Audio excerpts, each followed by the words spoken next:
भारत के द्वादश ज्योतिर्लिंगों में से एक महाकालेश्वर ज्योतिर्लिंग उज्जैन में स्थित है। इसे सबसे जागृत और शक्तिशाली शिवलिंग माना जाता है।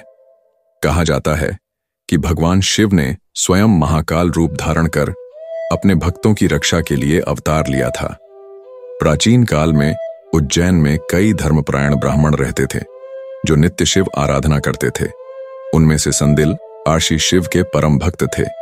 वे अपनी पत्नी, पुत्र और शिष्यों के साथ रहते थे और प्रतिदिन शिप्रा नदी के जल से शिवलिंग का अभिषेक करते, हवन यज्ञ करते और वेदों का अध्ययन करते। उनकी भक्ति से देवता प्रसन्न थे, लेकिन दूषण नामक असुर को यह सहन नहीं हुआ। दूषण ने भगवान ब्रह्मा की कठिन तपस्या कर वरदान प्राप्त किया कि उसे कोई भी देवता, मानव या असुर पराजित नहीं कर सकेगा। वरदान प्राप्त होते ही उसका अहंकार बढ़ गया और उसने धर्म के अनुयायियों को सताना शुरू कर दिया। उसने उज्जैन पर आक्रमण कर दिया, शिव मंदिरों को ध्वस्त किया और भक्तों को पूजा करने से रोका। उसने घोषणा की कि जो कोई भी भगवान शिव की आराधना करेगा उसे दंडित किया जाएगा। ब्राह्मणों और संतों ने शिव से रक्षा की प्रार्थना की।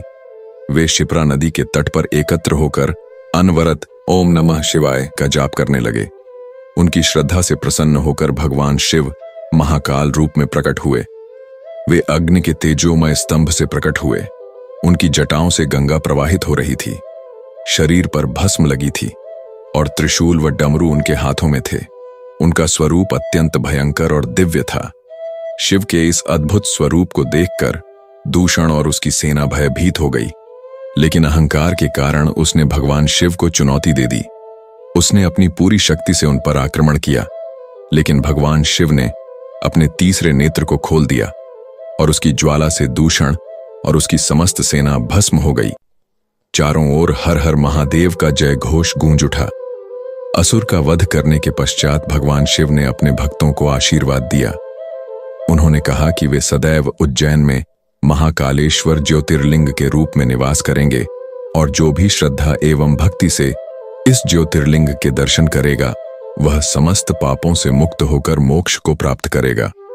उन्होंने कहा कि यह ज्योतिर्लिंग काल चक्र से परे रहेगा और इसे महाकाल कहा जाएगा क्योंकि यह स्वयं काल मृत्यु को भी नियंत्रित करने की शक्ति रखता है। यह ज्योतिर्लिंग अन्य सभी ज्योतिर्लिंगों से अलग है क्योंकि यह दक्षिणमुखी है। यहाँ प्रतिदिन भस्म आरती होती है जो पूरे विश्व में प्रसिद्ध है। कहा जाता है कि जो भी सच्चे मन से महाकाल की पूजा करता है उसे मृत्यु का भय नहीं रहता और वह शिवलोक में स्थान प्राप्त करता है। महाकालेश्वर की कृपा से भक्तों को काल का भय नहीं रहता और वे जीवन मरण के बंधन से मुक्त हो जाते हैं।